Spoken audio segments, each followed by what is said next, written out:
ಮಳೆ ಸ್ಟಾರ್ಟ್ ಆಗೈತ್ರಿ. ಏನಾದ್ರೂ ಕರ್ದಿದ್ ತಿನ್ಬೇಕು ಅನಿಸ್ತಿರ್ತೈತಿ. ಆದ್ರೆ ನಮ್ಗೆ ಚಕ್ಲಿ ಮಾಡಾಕ ಬರುದಿಲ್ಲ ಅನ್ನೋರಿಗೆ ಮಾತ್ರ ಇದೊಂದು ಬೆಸ್ಟ್ ರೆಸಿಪಿ ನೋಡ್ರಿ. ಯಾಕಂದ್ರೆ ಅವ್ರಿಗೋಸ್ಕರ ಮಾಡಿದಂತಹ ರೆಸಿಪಿ ಇದು. 1 ಕಪ್ ಅವಲಕ್ಕಿ, ಆಮೇಲೆ ಅರ್ಧ ಕಪ್ಪು ಪುಟಾಣಿ, ಆಮೇಲೆ 1 ಕಪ್ಪು ಅಕ್ಕಿ ಹಿಟ್ಟಿದ್ರೆ ಸಾಕು. ಗರ್ಗರಿಯಾದಂತಹ ರುಚಿಕರವಾದಂತಹ ಸಂಜೆ ಹೊತ್ತಿನ ಇದೊಂದು ತಿಂಡಿ ರೆಸಿಪಿ ರೆಡಿ ನೋಡ್ರಿ. ಬಹಳ ರುಚಿಯಾಗಿರ್ತೈತಿ. ಸೊ ಖಂಡಿತ ಇದನ್ನ ಟ್ರೈ ಮಾಡ್ರಿ. ಹಾಗಾದ್ರೆ ವಿಡಿಯೋ ಸ್ಟಾರ್ಟ್ ಮಾಡೋಣ ಬರ್ರಿ. ಎಲ್ಲರಿಗೂ ನಮಸ್ಕಾರ. ನಾನು ನಿಮ್ಮ ಪ್ರೀತಿಯ Gowri Kumar Swamy. So welcome back to my channel Gowri Shivakumar kitchen blogs. ಇವತ್ತಿನ ಇನ್ನೊಂದು ಸ್ನಾಕ್ ರೆಸಿಪಿಯನ್ನ ತೋರಿಸ್ತೀನಿ ನಾನು. ಅವಲಕ್ಕಿ ಆಮೇಲೆ ಪುಟಾಣಿಯನ್ನ ಯೂಸ್ ಮಾಡಿಕೊಂಡು ನಾನಿವತ್ತ ಚಕ್ಲಿ ಮಾಡೋದನ್ನ ತೋರಿಸ್ತೀನಿ. ಸೊ ಕ್ರಿಸ್ಪಿ ಆದಂತಹ ಹಾಗೆ ರುಚಿಕರವಾದಂತಹ ಸ್ನಾಕ್ಸ್ ಅನ್ನ ಹೇಗೆ ರೆಡಿ ಮಾಡೋದು ಅಂತ ತೋರಿಸ್ತೀನಿ. ಹಾಗಾದ್ರೆ ವಿಡಿಯೋ ಸ್ಟಾರ್ಟ್ ಮಾಡೋಣ ಬರ್ರಿ.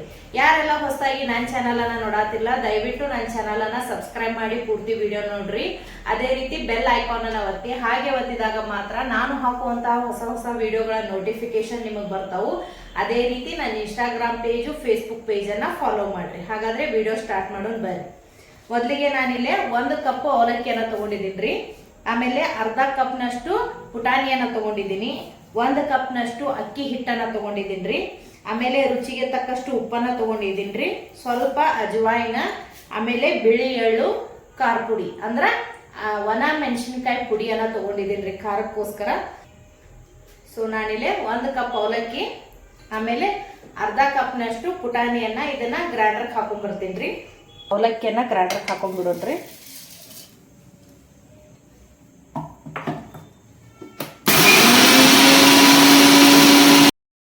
ಗ್ರೈಂಡರ್ಗೆ ಹಾಕಿದಂತಹ ಅವಲಕ್ಕಿಯನ್ನ ಈ ರೀತಿ ಸಾನ್ಗಿ ಹಿಡ್ಕೊಂಡ್ಬಿಡ್ಬೇಕ್ರಿ. ಸೊ ದಪ್ಪಗಾಗಿದ್ದು ಮೇಲೆ ಉಳಿದ್ ಬಿಡ್ತೈತಿ. ಸೊ ಪುಡಿ ಆಗಿದ್ದು ಮಾತ್ರ ಕೆಳಗಡೆ ಬರ್ತೈತಿ. ಅವಾಗ ನಮ್ಗೆ ಚಕ್ಲಿ ಮಾಡೋದಕ್ಕೆ ಬಹಳ ಈಸಿ ಆಗ್ತದ. ನಂತರ ನಾನಿಲ್ಲೇ ಒಂದು ಅರ್ಧ ಕಪ್ನಷ್ಟು ಏನು ಪುಟಾಣಿಯನ್ನ ತಗೊಂಡಿದ್ನಿ ಅಲ್ರಿ, ಅದನ್ನು ಗ್ರೈಂಡರ್ಗೆ ಹಾಕೊಂಡ್ಬಿಡ್ತೀನಿ. ಸೊ ಅದನ್ನು ಇದೇ ರೀತಿ ಮಿಕ್ಸಿಗೆ ಹಾಕೊಂಡ ನಂತರ ಅದನ್ನು ಸಾನ್ಗಿ ಹಿಡಿದು ಸೈಡ್ ಇಟ್ಕೊಂಡ್ಬಿಡುನು.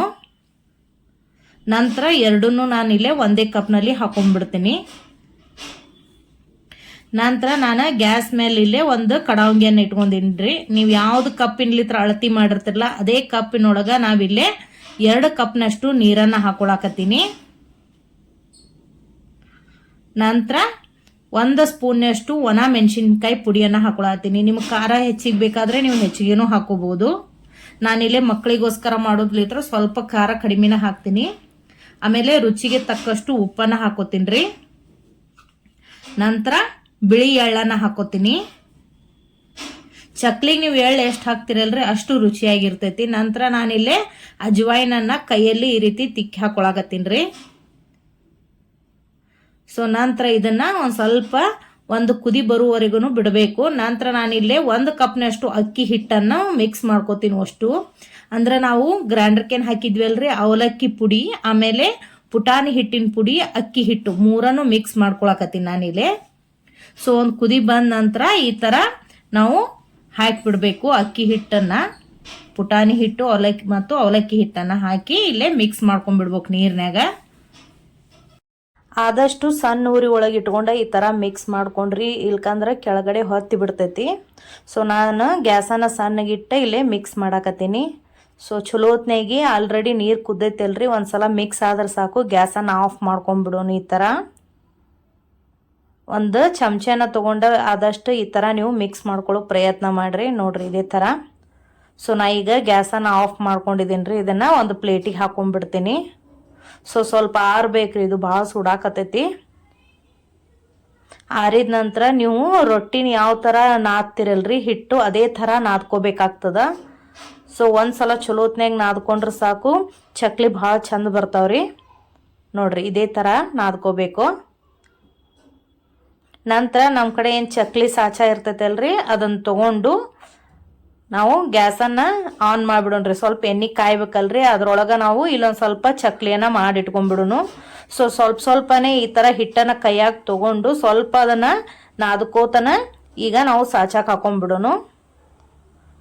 ಸೊ ಇದ್ರಾಗ ಹಾಕಿ ನಾವು ಒಂದು ಪ್ಲೇಟ್ನೊಳಗೆ ಮೊದಲ ಒಂದಿಷ್ಟು ಚಕ್ಲಿ ಈ ಥರ ಮಾಡಿಟ್ಕೊಂಡ್ಬಿಡೋಣ್ರಿ. ಸೊ ಈ ಥರ ಮಾಡಿಟ್ಟ ನಂತರ ನಾವೇನು ಎಣ್ಣೆ ಕಾಯಕ್ಕೆ ಇಟ್ಟಿವಲ್ರಿ, ಎಣ್ಣೆ ಕಾದೈತೆ ಇಲ್ಲ ನೋಡ್ಕೊಂಡು ಕೇಸಿಂದ ನಾವು ಚಕ್ಲಿ ಹಾಕಬೇಕಾಗ್ತದ. ಸೊ ಮೊದಲಿಗೆನ ಹೊಳಿಸಿ ಹಾಕಕ್ಕೆ ಹೋಗಬೇಡ್ರಿ, ಚಕ್ಲಿ ಮುರಿದು ಬಿಡ್ತಾವೆ. ಸೊ ಸುತ್ತಲೂ ಇರುವಂಥ ಎಣ್ಣೆನ ಅದ್ರ ಮೇಲೆ ಈ ಥರ ಹಾಕ್ಬೇಕ್ರಿ.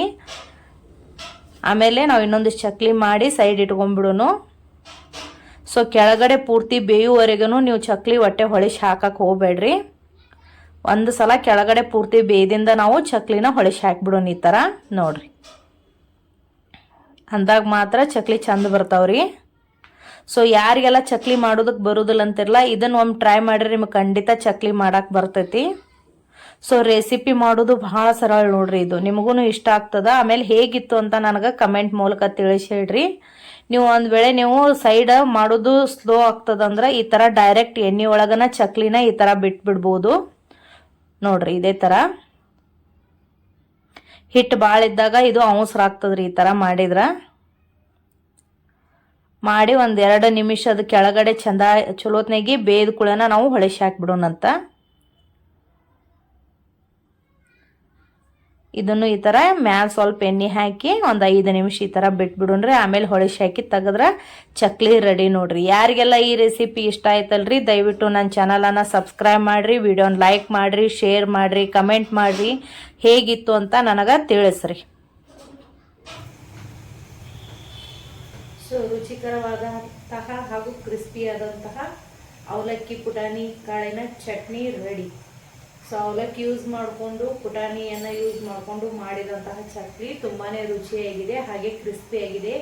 ಯಾರಿಗೆಲ್ಲ ಚಕ್ಲಿ ಮಾಡಕ್ಕೆ ಬರೋದಿಲ್ಲ ಅಂತಿರಲ್ರಿ, ಸೊ ಇದನ್ನು ಒಂದ್ಸಲ ನೀವು ಟ್ರೈ ಮಾಡಿರಿ ಮನೆಯಲ್ಲಿ, ಖಂಡಿತ ನಿಮಗೂ ಚಕ್ಲಿ ಮಾಡಕ್ಕೆ ಬರುತ್ತೆ. ಸೊ ಈ ರೆಸಿಪಿ ನಿಮ್ಗೆ ಇಷ್ಟ ಆದ್ರೆ ಸಬ್ಸ್ಕ್ರೈಬ್ ಮಾಡಿರಿ, ಲೈಕ್ ಮಾಡಿರಿ, ಶೇರ್ ಮಾಡಿರಿ, ಹಾಗೆ ಕಮೆಂಟ್ ಮಾಡಿರಿ. Thank you.